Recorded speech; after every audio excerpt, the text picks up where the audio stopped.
दोस्तों आज ये हमारे पास एक स्टेबलाइज़र है और ये काम नहीं करता है। कोई ग्राहक लाया है, इसको हम ठीक भी करेंगे और इसमें जो सर्किट लगता है उस पर हम बात करेंगे कि कौन सा सर्किट लगता है। अच्छा, इस पर देखें जी, यहाँ पर लिखा हुआ है 4 रिले। अब हम इसके जो कवर है वो खोल कर देखते हैं कि इसके अंदर क्या है। तो ये जो हमने इसका कवर खोला है तो आप देखें जी, इसमें एक छोटा ट्रांसफार्मर लगा हुआ है और ये ट्रांसफार्मर भी ज़ाया हुआ है क्योंकि एक साइड पर इसके कनेक्शन नहीं है। और ये 3 रिले वाला सर्किट है और ये सर्किट आप इसे तवज्जो से देखें तो ये ट्रांजिस्टर सर्किट है, यानी हर रिले को ड्राइव करने के लिए 2-2 ट्रांजिस्टर लगे हुए हैं और उसकी एडजस्ट की वेरिएबल भी लगी हुई है। इसके अलावा एक छोटी किट यहाँ पर लगी हुई है। अगर मेरा कैमरा आपको दिखा सकता है तो ये देखें जी, इसमें एक रिले लगा हुआ है और 2 ट्रांजिस्टर हैं। अब हम इसकी जगह सर्किट लगाएंगे और फिर इसको चालू करेंगे और ये ट्रांसफार्मर भी लगाना पड़ेगा। ये ट्रांसफार्मर क्यों लगता है, सर्किट कौन कौन सी किस्म के होते हैं, फ़िलहाल मैं 2 किस्म के सर्किट जो हैं वो डिस्कस करूँगा। सबसे पहले मैं आपको दिखाता हूँ जी, ये देखें जी, ये एक छोटी सी किट है और इसमें 4 रिले लगते हैं जी। यहाँ पर इसकी पावर सप्लाई है जी, ये 16 वोल्ट लिखा हुआ है, ठीक है। ये देखें जी, तो इधर ये इसका रिले हैं जी, 1 2 3 4, ये 4 रिले हैं और इसमें एक आईसी लगा हुआ है और हर रिले को जब ये आईसी वो देता है, सिग्नल देता है, तो फिर आगे ये ट्रांजिस्टर उस सिग्नल को बूस्ट करता है, यानी ये इसको ड्राइव करता है और तब जाके ये रिले ऑन या ऑफ़ होता है। तो ये 4 रिले है, ठीक है। ये आईसी सर्किट है। इसमें आप देखें जी, ये 4 एडजस्ट हैं 4 रिले की और ये एक जो वेरिएबल आप देख रहे हैं ये मेन चेंज के लिए होती है। अगर मेन चेंज हो तब ये हम इस्तेमाल करते हैं, वरना इसको हम निकाल ही लेते हैं, ठीक है। तो इस पर हमने पहले एक वीडियो बनाई थी कि मेन चेंज क्या होता है, वो हमारी वीडियो आप देख सकते हैं। अब मैं आपको एक दूसरा सर्किट दिखाता हूँ।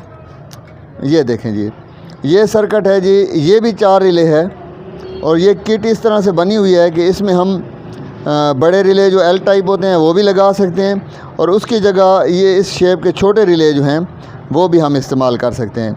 यानी यहाँ पर पीसीबी पर इसके सुराख जो हैं वो डबल बने हुए हैं, बड़ा रिले भी लग सकता है, छोटा रिले भी यहाँ पर लग सकता है। दोस्तों, अगर आपने अभी तक हमारे चैनल को सब्सक्राइब नहीं किया तो चैनल को सब्सक्राइब कर लें और बेल आइकन के बटन को भी दबा दें ताकि हमारी आने वाली वीडियोज़ जो हैं वो भी आप तक पहुँचती रहें। अच्छा, इस सर्किट में यह है कि आईसी नहीं लगा हुआ, 2-2 ट्रांजिस्टर लगे हुए हैं। 2 ट्रांजिस्टर इधर हैं, 2 ट्रांजिस्टर इधर हैं और इधर हैं। और ये देखें जी, ये रिले इधर लगेगा, उसके पीछे ये ड्राइव के लिए 2 ट्रांजिस्टर हैं और ये एक वेरिएबल है।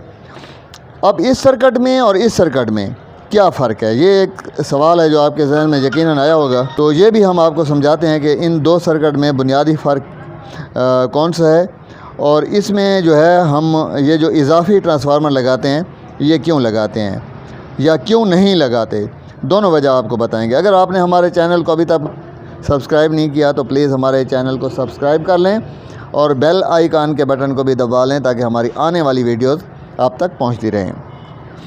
दोस्तों, ये जो आईसी सर्किट है इसमें ये होता है कि जब हम इसको वोल्टेज देते हैं, यानी 12 वोल्ट से 16 वोल्ट तक हम इसे दे सकते हैं। जब वोल्टेज देते हैं तो इसमें जो रिले होते हैं, ये रिले ये हैं जी, क्योंकि अभी तक इसमें हमने रिले लगाए नहीं किट में, तो रिले जो हैं ये फ़ौरन तमाम के तमाम ऑन हो जाते हैं, यानी ये ऑन पोजीशन पर चले जाएंगे। और जैसे ही हमारे वोल्टेज कम होंगे और सर्किट जो है उसको स्विचिंग करेगा तो इसका रिले जो है वो ऑफ़ पोजीशन में जाएगा, यानी जितने वोल्टेज कम होते जाएंगे रिले ऑफ़ पोजीशन में जाएगा और पहले जो है वो ऑन होंगे, यानी फुल वोल्टेज पर ये तमाम ऑन ही रहेंगे। वोल्टेज कम होते जाएंगे तो ये रिले ऑफ़ होते जाएंगे। और इस किट के साथ हमने इजाफी ट्रांसफार्मर नहीं लगाना, बल्कि ये जो स्टेबलाइज़र का बड़ा ट्रांसफार्मर है उसी से हम 14 से 16 वोल्ट निकाल के यहाँ पर दे देते हैं, ठीक है। लेकिन यह है कि इसकी ये रिवाइंडिंग जो होती है, जो सर्किट के लिए होती है, वो अलहदा होती है, उसमें पेपर लगा होता है ताकि सर्किट को अगर आप हाथ लगाएं तो आपको बिजली का झटका ना लगे। अब हम बात करते हैं दूसरे सर्किट की। ये जो सर्किट है ये ट्रांजिस्टर वाला, इसको जो अब हम वोल्टेज देंगे तो हम इस ट्रांसफार्मर से देंगे। ये मेरे पास ट्रांसफार्मर है जी, इस पर वोल्टेज लिखे हुए हैं 9/2, यानी ये 18 वोल्ट हो जाएगा। ठीक है, कॉमन वाली जो है वो हम हटा लेंगे, तो 9 × 9 18 वोल्ट हो जाएगा। इसके 18 वोल्ट जो हैं वो हम इसको देंगे, इस किट को। तो इसमें ये होगा कि ये सारे रिले जो हैं ये ऑफ़ पोजीशन पर होंगे। इस सर्किट में जब हम वोल्टेज देते थे तो रिले ऑन थे, इस सर्किट में जब हम वोल्ट देंगे तो रिले सारे ऑफ़ होंगे, और जैसे जैसे बिजली कम होती जाएगी तो रिले ऑन होता जाएगा। यानी कि इसमें ऑन होना है, और इस सर्किट में ये जो आईसी वाला है इसमें रिले वर्किंग के वक्त ऑफ़ पोजीशन पर जाने हैं। तो ये बुनियादी फ़र्क है जिसे आपने समझना है। बाकी ये जो है इसमें 3 रिले वाला लगा हुआ है, तो मैं अब क्या करूँगा, मैं भी इस पर 3 रिले ही लगाऊँगा। उसकी वजह यह है कि इसकी ट्रांसफार्मर जो रिवाइंडिंग है वो 3 रिले के मुताबिक है, तो हम इसमें ज़्यादा जो है रिले नहीं लगा। तो मैं समझता हूँ कि आप जो बुनियादी बात है वो समझ गए होंगे।